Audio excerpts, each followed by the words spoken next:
Hi everyone, welcome to my video podcast, Beyond the Music.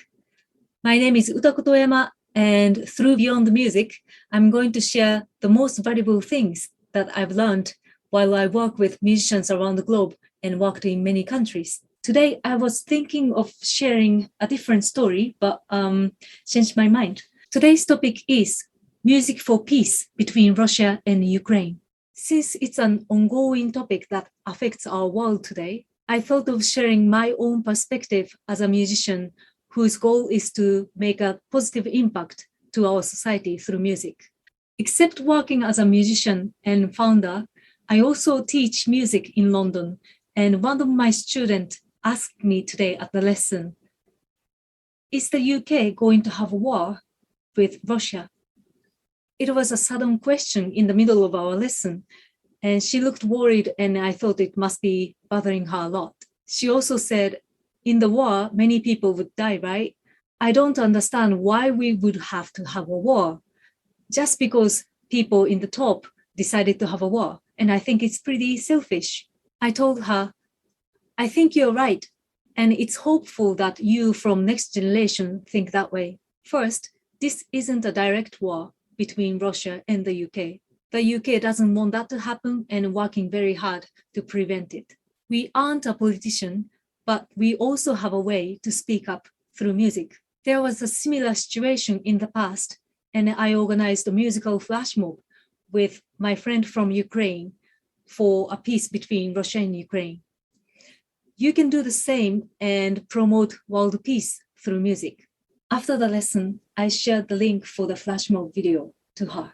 The flash mob happened because one of my friends from Ukraine contacted Berkeley, and Berkeley knew that I do music for social action through Skybridge. And I will talk about Skybridge in a different episode. And the Berkeley connected me with him. I remember it was close to the final week of my final semester at Berkeley, and I was arranging that flash mob song while I'm standing so that I don't fall asleep. And I'm grateful that many of my friends was part of this project, even though they are also extremely busy.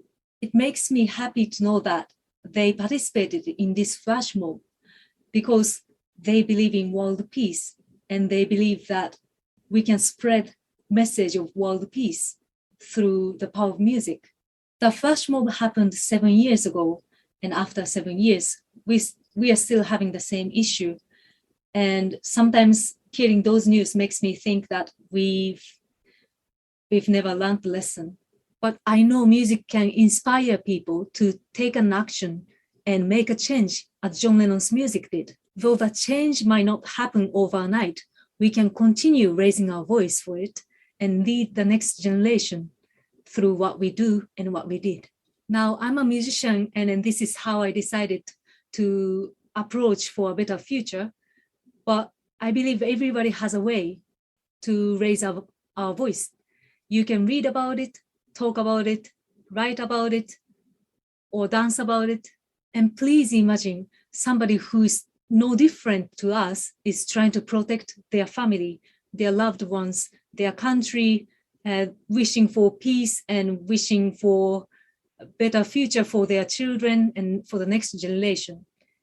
And they exist in every country, even though their political view, belief, or background might be different. So that was today's topic, music for peace between Russia and Ukraine. I'm gonna put the link for the flash mob. If you're watching it on YouTube, it's in the description. And if you're listening to it through podcast, if you type in Skybridge, Sky and Bridge, Skybridge, flash mob, Tears in Heaven, then it's gonna show up. I hope you liked this episode, and if you liked it, please hit like, subscribe, or share whatever you can, and I'll see you in the next episode. Bye for now.